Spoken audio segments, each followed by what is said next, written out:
third day in quarantine, and as you may have known, this is my second quarantine experience. And my first one was with my wife in Jakarta, and after that, I've learned a lot that you need to make an effort to keep moving or just exercising because you're gonna get fat.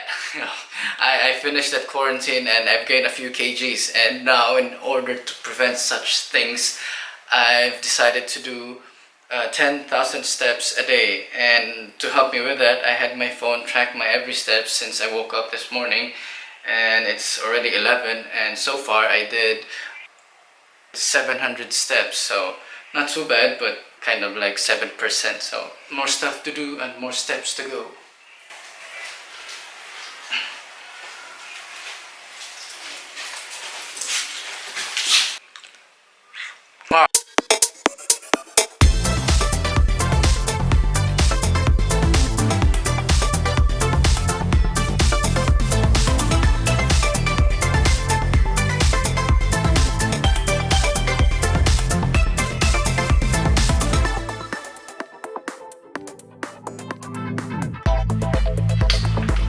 People are having so much fun outside while I'm just stuck here in quarantine, and I can even hear them shouting and laughing from all the way up here. I think I'm in the 7th floor, but anyway, so I mentioned before how I'm gonna share the difficulty and the craziness of traveling right now with all the PCR and whatever and the rules.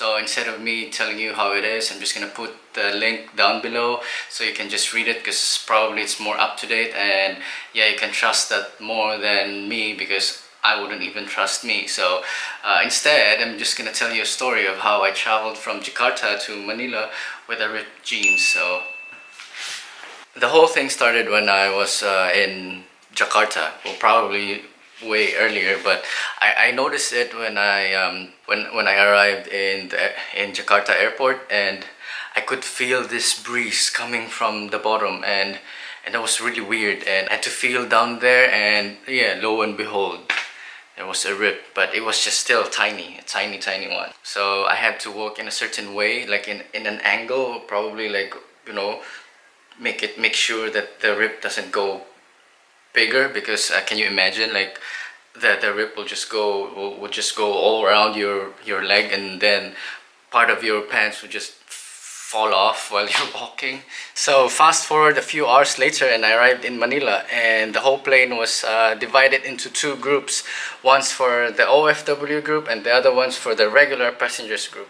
So they do this because there's this dedicated department from the government that's sole responsibility is to help out the OFWs, because OFWs, they get free accommodations, free domestic flights, free foods, all that good stuff, you know. So luckily I still am considered as an OFW, so naturally I had to queue where that line is going. So while I was queuing there, I saw this help desk in the corner of this room, and they were giving out this free food packs for OFWs. So I just decided to just go over there and get me one.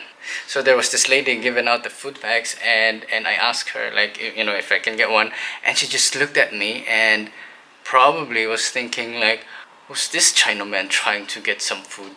He doesn't look like an OFW.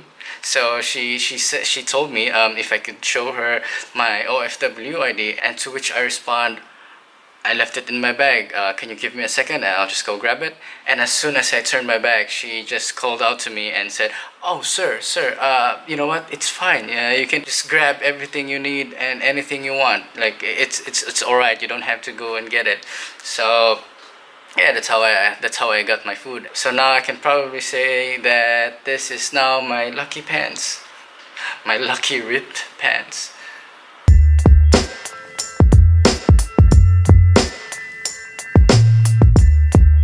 Show me the tummy. Nah. I miss you. I miss you. I'll be there soon. Baby misses you. Bye, babe. Bye. Love you.